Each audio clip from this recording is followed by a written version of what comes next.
Joseph sir, US defence ഡിപ്പാർട്ട്മെൻറ്റിൻ്റെ ഒരു update വന്നിട്ടുണ്ട്.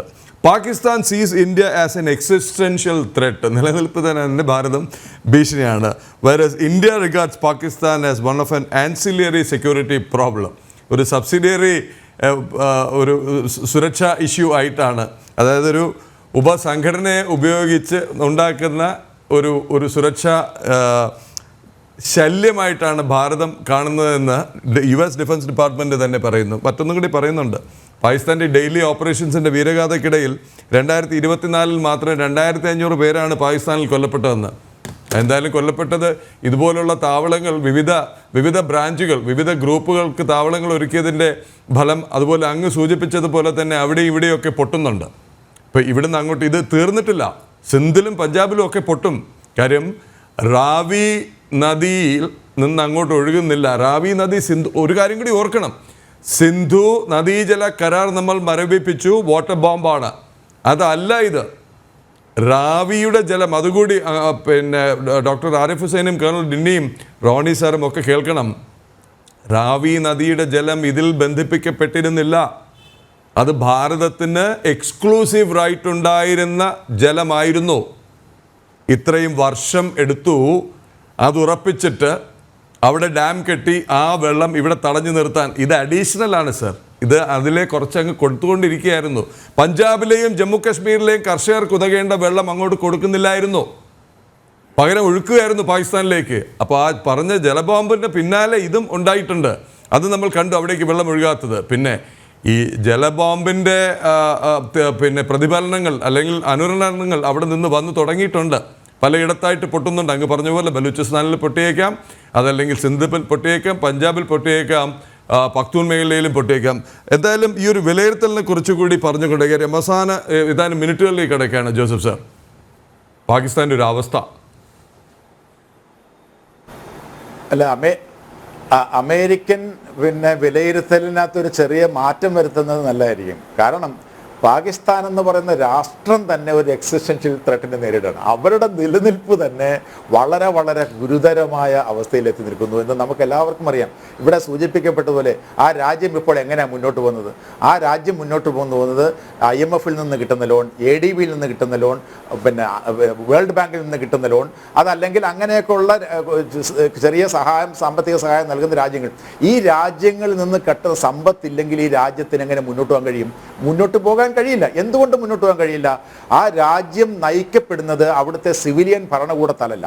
ഒരു സിവിലിയൻ ഭരണകൂടത്താൽ ഒരു രാജ്യം നയിക്കപ്പെടുമ്പോൾ മാത്രമാണ് ഈ രാജ്യത്തിന് അടുത്ത 5 വർഷത്തിനുള്ളിൽ എന്തെല്ലാം നേട്ടങ്ങൾ, ഏതെല്ലാം മേഖലകളിൽ പുരോഗതി ഉണ്ടാവണം, അടുത്ത 10 വർഷത്തിനുള്ളിൽ 25 വർഷത്തിനുള്ളിൽ എന്തെല്ലാം നേട്ടങ്ങൾ ഉണ്ടാവണം. നമുക്കുണ്ട്, നമ്മൾ വികസിത് ഭാരത് എന്ന് പറയുന്ന 2047 ആകുമ്പോൾ ഇന്ത്യ ഒരു വികസിത രാജ്യമായി മാറണം എന്ന കാഴ്ചപ്പാടുണ്ട്. ചൈനയ്ക്കുണ്ട്, സൗദി അറേബ്യയ്ക്കുണ്ട്.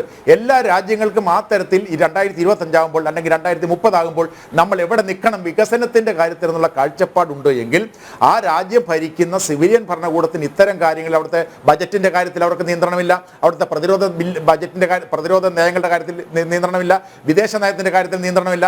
ഒരു രാജ്യത്തിന്റെ ഏറ്റവും സുപ്രധാനമായിട്ടുള്ള കാര്യങ്ങൾ, ആ രാജ്യത്തെ മുന്നോട്ട് കൊണ്ടുപോകുന്ന 3 കാര്യങ്ങൾ എന്ന് പറയുന്നത് ആ രാജ്യത്തിന്റെ സാമ്പത്തിക നയം, ആ രാജ്യത്തിന്റെ പ്രതിരോധ നയം, ആ രാജ്യത്തിന്റെ വിദേശ നയമാണ്. ഈ 3 കാര്യങ്ങളിലും തീരുമാനമെടുക്കുന്ന ആളാണ് അവിടുത്തെ പട്ടാളമാണ്.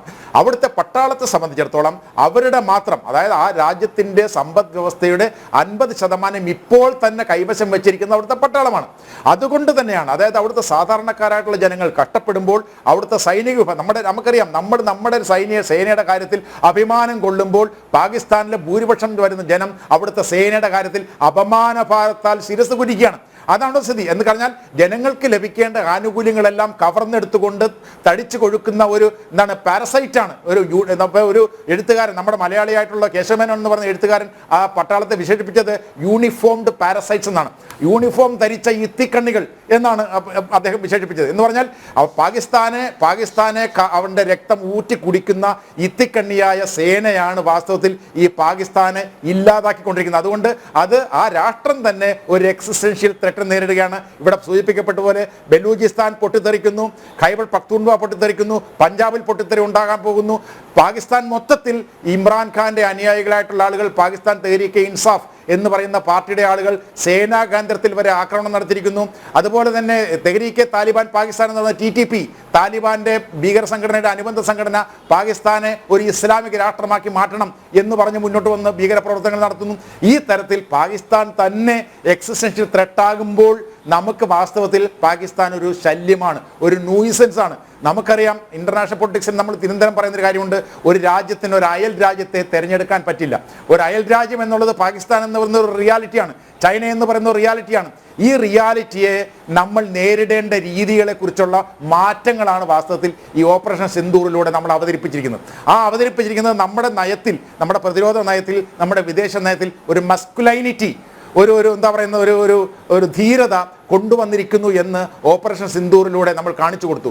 ആ കാണിച്ചു കൊടുത്തത് നമ്മൾ പറഞ്ഞ വളരെ കൃത്യമായ കാര്യം, മാറ്റം വരുന്ന കാര്യം, ഇത് നടത്തുന്നവരെ മാത്രമല്ല, നടത്താൻ സഹായിക്കുന്നവർ, അത് സേനയാവട്ടെ ഭീകര പ്രസ്ഥാനങ്ങളാവട്ടെ, ആരെയും ഞങ്ങൾ വെറുതെ വിടില്ല എന്ന് കാണിച്ചു കൊടുത്തിരിക്കുന്നു. നമ്മൾ മെയ് മാസം 7 മുതൽ 10 വരെ നടത്തിയ ആക്രമണങ്ങളിലൂടെ അത് ലോകത്തിനും പാകിസ്ഥാനും നല്ല പാഠമാണ് എന്നാണ് എനിക്ക് തോന്നുന്നത്.